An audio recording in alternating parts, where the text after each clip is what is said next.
20 to 28 drivers. We were getting about 28, but then COVID hit, and then we canceled the season. And then so coming back, we're really 18 to 22 or 23 right now. We had 21 in Beaumont, right? 20. So We had 20, one blew over in testing, and girl. yeah, she was a rookie. New girl driver. Coming out of another class. Dusty Terry's sister. He's one of our drivers, and it's his sister. She had been running one of the other classes. He was a little 1 week testing, and she come down and right on the way. Yep. One day, and then the full weekend in one day, and then we've got 3 support classes. Two or three, depending on where we go. We've got some kids that run in the J Hydro, then we've got the Formula Lights, and then the Tri-Hulls. So they just run a normal race weekend, and then, but the Formula One guys do 2 events. Apart from the bare window.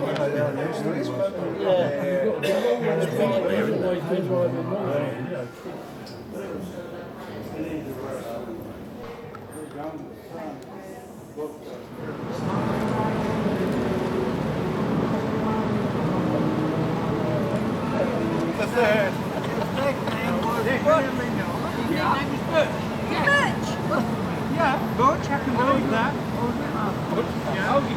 I ran my first program. Honey, I love you. I've never heard anybody say that to me. Hold your breath.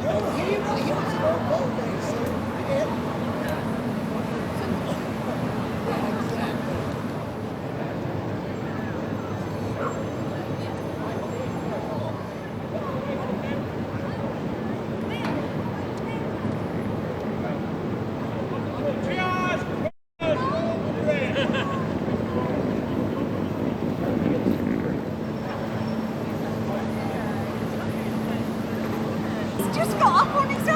No, he was sitting on the ladder. No, don't hurt your back. Oh shit! No! Oh! I told you I could. Ready? Yeah. I remember one time I had to carry all the way down the hill after No, you're all right.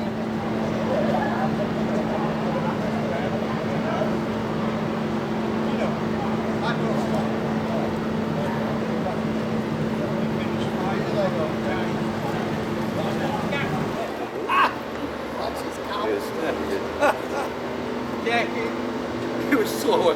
Timmy's gone faster. He's Harold's on Chasewater around the Cowboy. He was the World Championships. Yeah.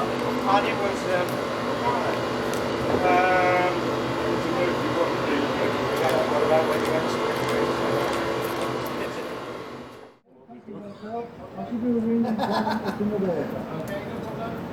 Okay, thanks a lot. Okay, bye.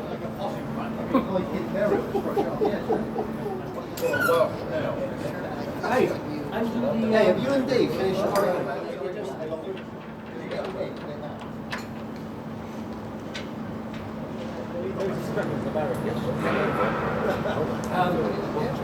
Just wheel it off in a minute.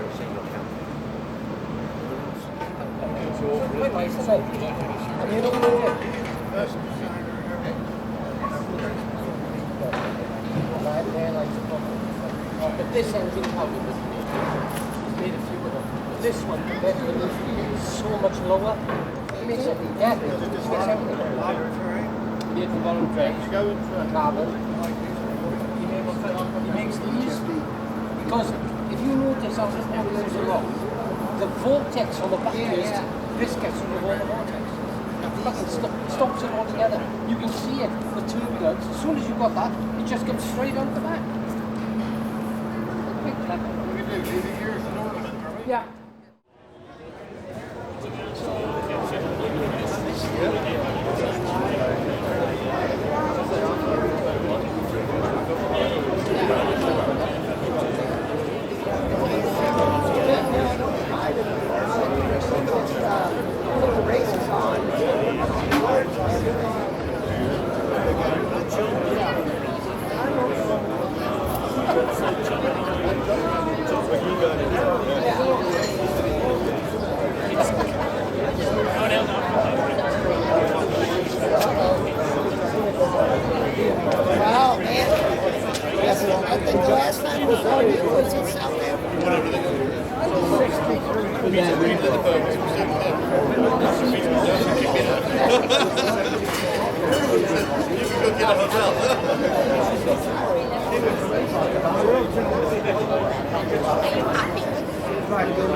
That was Friday night, that was Saturday on the boat.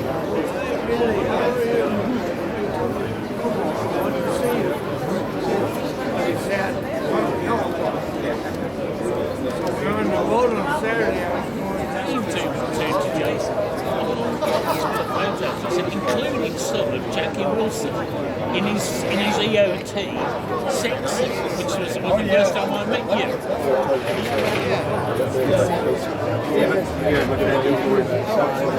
Oh, right, okay.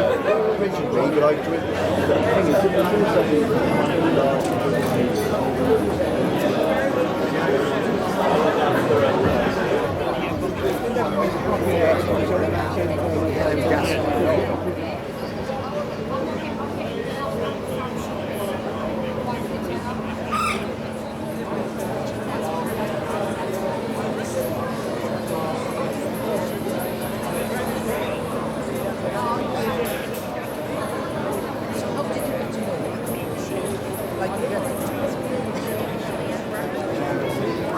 Remember cases? Yes, yes, yes. Yes.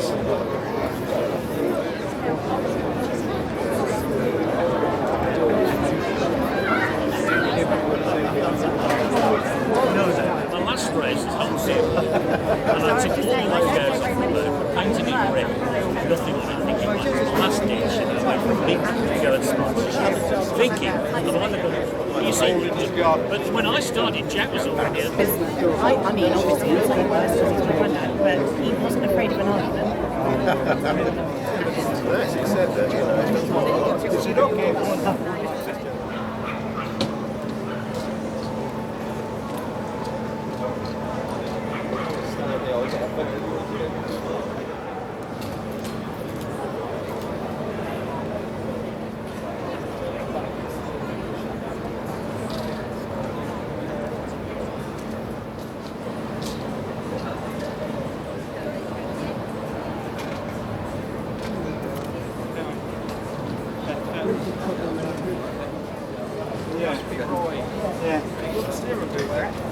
No. Of course it did, didn't it? Yeah. Right at that time. Yeah. And I never knew that Richard Thorpe had a memory. I knew Richard Thorpe. Yeah. Yeah. Oh, go on then. Oh, ridiculous. And Avanti, Aston Martin. Yeah. And I bought that from, what do you call it? No, went to jail. Car dealer. Loved him. Really going well. Yeah, you know it. He was always here racing boats.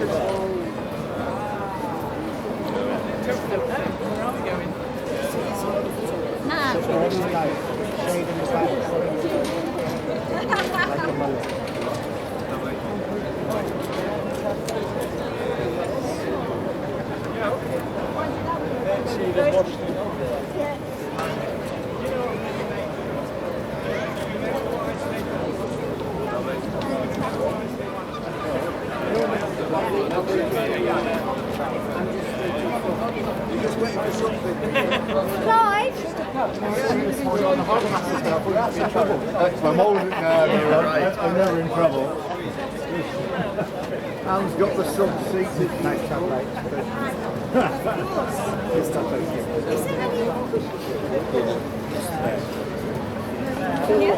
Outside?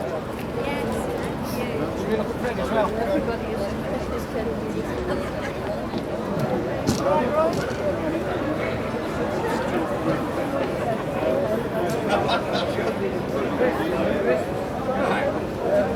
I missed that story. No, the great story. I missed the story about signing the beach.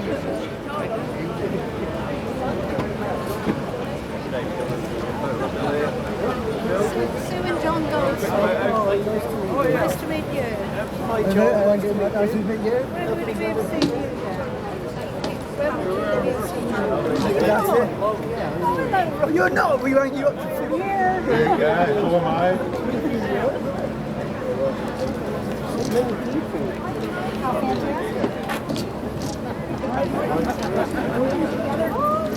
Hello, Dean Jenkins.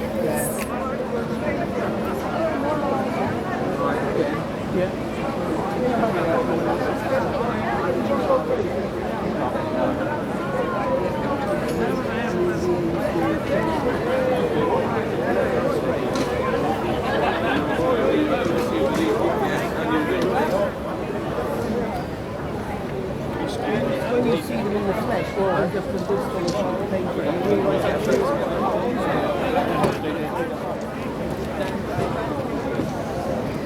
You're not waiting for me then, like.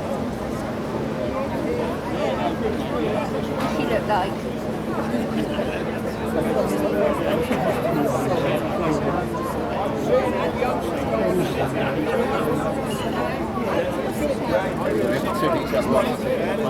Anyway, it's a heavy birthday, or this? And he had try and jump on. And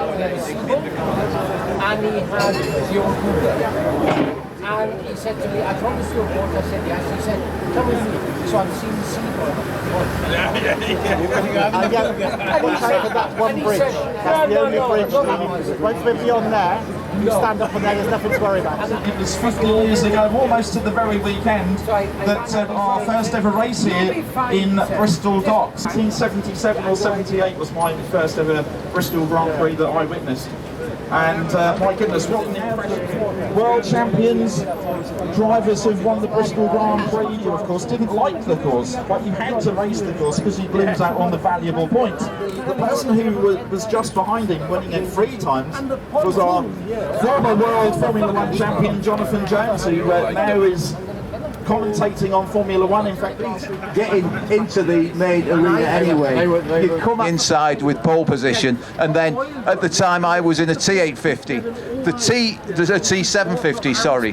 The T850s would go off first, and so when we started 15 seconds later, it was hell because you had all the rough water to contend with. First turn is continuous for several hundred yards, and as you turn, you're just hoping to pick the water up, not hook into the wall, and just keep a clean circuit. And it was hell for leather, but we worked it out. And of course you disappeared off into the distance, and now as we turn around in the rally and we were watching the practice, and that would give us a good indication on how good the racing was. Of course, the racing was always, you had to be fit to run this course. And the V8 boys, I mean Tom Percival, your ex-teammate, I remember you had a good scrap with Tom. How hard was he to pass? Tom was very difficult to pass. And you never want to be on the inside of him going into a corner because he's turning left no matter where you're at. And I knew that. I got beside him on the 1E, going up this way right after the right-hand turn. Got up to the left-hand sweeper, and I was inside of him. I was about a half a boat length behind him. I go, I don't want to be here. I better let him go. I let him go, and he won the heat. So it just, otherwise it was a crash. Yeah, he won the fight, but you won the war as such on that weekend. Yeah, and of course, it's tragic moments as well. So nice to see you guys. Over to you, of course, to race around the course. Would you like to give it a go, James? Absolutely. yeah, he got the boat sideways and lost his sponsor. So, Jonathan, you do this job more now than the other job, but your first time, of course, would have been in a mono around the racecourse here at Bristol. But you soon fast-tracked to the ON class. I mean, what were your views on it? I mean, this is local to you. Well, long before I started racing, I used to come. This was my my holiday to come to Bristol, and I always remember going into the grandstand down by the pit turn there, getting a spot there. It was honestly at that time that I'd never have an opportunity to race or to even race at Bristol, and eventually after coming here for many years, myself and a friend of mine that lived down the road from me, designed a little monohull, easy engines, and then ran back down on towards the pontoon to watch the race. And it was just like poetry in motion. They had everything so well organised, and as Bill said, you know, doing 95 laps around here as well, you know. Yeah, so it's 1988, and we brought the boat here for the first time. He was the local man, Bristol, local really the man you were to the race course. But you know what?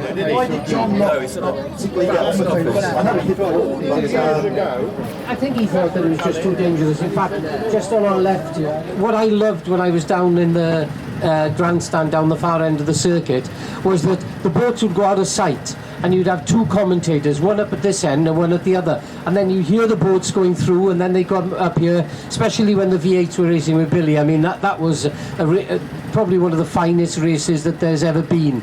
Who was going to come through first around the sweeper here, the right-hand sweeper, you know, and it just makes you tingle just watching the racing here. So I totally get the commentary point of view, which is what obviously you're doing with Steve now on Formula One. But yeah, it did make for an exciting race. As you said, the boats went up to this end. Murray Walker in the early days was up the Cumberland Basin turn end. Later on, of course, it was Robin Hurst, and I'm very pleased to say that Robin is here today, and Robin is going to be talking to you in a very short while, in actual fact. So welcome aboard, Robin and Hilda, and I hope you're enjoying your cruise up on the racecourse. And they had the Safa boats, and on the Saturday, Bobby Herring beat Renato. There might have been 100 and something thousand spectators here, all of them booing Renato as he came onto the circuit because they were so pissed off, you know, that he'd done such a thing. And you know, little things like that, but they stick in your mind forever. You know, things have changed, and I think powerboating still is very, very strong. But when you look back at the days here in Bristol and some of the other events, you know, I just found them at that time were just unbelievable. Well, you all brought happy memories. Of all the drivers that were out there, and really it taught me when I went on to race. I learned so much from the drivers on this water, watching them, see how they drove, and it helped me tremendously, as I say, when I started to race. It was like racing on the North Sea. It was unbelievable. And of course we don't race on courses like this anymore, but I mean the length of this course is unbelievable. I mean, we race 800 metres, I think is our longest straights really these days now, isn't it? Yeah, it is. I think, you know, going back to those days when we, you know, here with the Formula Ones, you know, as someone's already said, you know, they would leave the dock and off they go in the distance, and it then went fairly silent down at the back end there. And then all of a sudden, then the noise starts again, and water then just starts to get really, really whirled up, mixed up, and they came round. I've never experienced a race like this. It was just one of the best races in the world, or the best, I would say. As Billy said earlier on, you couldn't read the water because the water was just, it was all over the place. But someone said to me, and it was John Hill said to me, he said, you know, to get round here, he said, just don't hug the walls, but go down as close to the centre of the course as you can, because if you get any problems, at least you've got somewhere to go. If you can kind of go and hug the walls, if something goes wrong, it's not going to be good. I mean, you know, we were talking about also the environment and the scenery was much different. This is the other end. This is the end that the crowd didn't really get to see, but this, going back to the commentary, was the end that always sounded exciting. Not happening, which I'm pretty sure it wasn't, but even if there was nothing going on, they still made it sound as if it was the best race ever. And then of course when they come round into the arena again, it was the best race ever. So we're just turning around now, having a look back down the course. This is where the Harbour Master is incidentally based, up this end.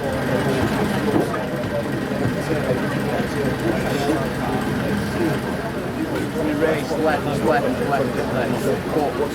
you know, we have a natural right out there.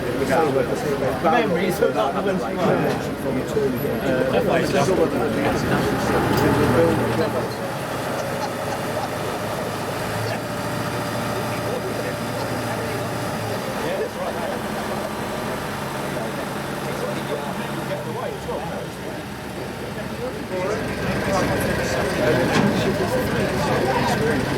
I still think it's all the time.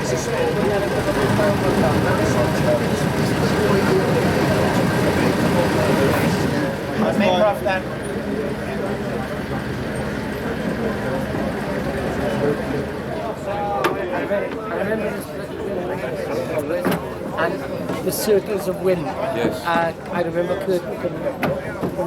I remember Curtin coming up here, coming around the corner, and the wind was like this, all these swirls here. And I was watching him, I was going down the other end, going down that way, and he was coming up here, and he caught off, and I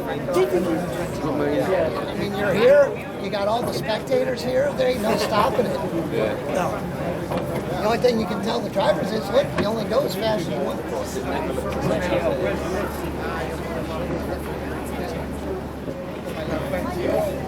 I'm not used to these words. I'm not used to them.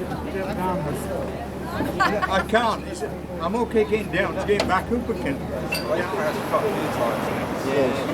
It's a great race. It's a great, great race. But nothing compared to this, really. No, I can imagine this. But I mean, we used to, when we first went to Paris, we thought, well, this is a bit narrow. I looked at this when we did the demonstration at the council. And a load of others. And I said, you know, it should be Charlie. Yeah.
The map here of boys.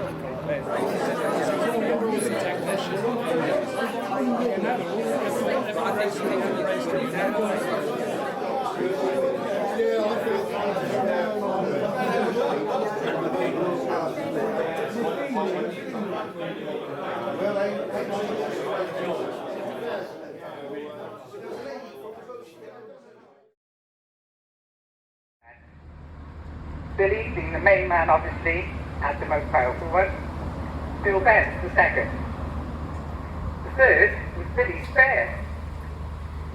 Tom Hurster had the fourth, and Dad had the fifth, being the new kid on the block. There wasn't much in between them, but 2 horsepower here or there makes a difference. That made him even more determined to do well. He finished the season third in the World Championship, and the second T4 driver. Due in 1980, there were rumours of an OSC V8 being built. A call came, and he was asked to drive them the following year. All he had to decide was if he wanted a Molinari or a Valdez boat to put him on. That were the only 2 options. Dad opted for a Valdez, and in 1981, raised the first outboard V8 race ever. The boat was getting faster, but with 0 safety. That retired after the tragic death of Bristol, PH, 1985. Definitely a character and a man who would never give in and never surrender to speed.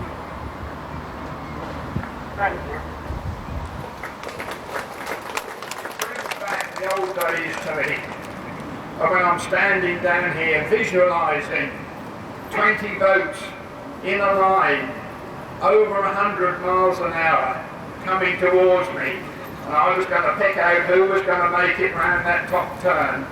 In fact, I was talking to Jonathan Jones a little while ago, and of course he said that up in the grandstand area, where my fellow commentator Bob Bristol was, when they were down at my end, it was all quiet up at that end. And I hope it was all exciting for them up there as well, because it certainly was down here. and it just was an absolutely sensational race course. And when they came back up the other side, round the SS Great Britain, and back towards, and then of course they got straight round the course. But you'll see all that racing tonight at the dinner. We start at 7:30. You'll see lots of videos on the screen while we're eating. I may get up and say a few words at various times during the evening, because I just get excited about powerboat racing. I also want to thank a chap called Andy Griffiths. Andy Griffiths is wearing a red shirt. He's got his red shirt on specially today, so everybody will recognise him immediately. He's responsible for organising the boat coming down here and the Balmoral and everything. So big thank you to Andy. Thank you very much.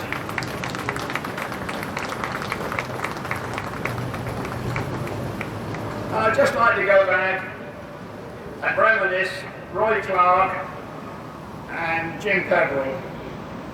Just think about them, two stalwarts of the powerboat scene who have left us in the last 7 years. A lot more have gone, but I don't want to reiterate all of those. We're all getting a little bit older.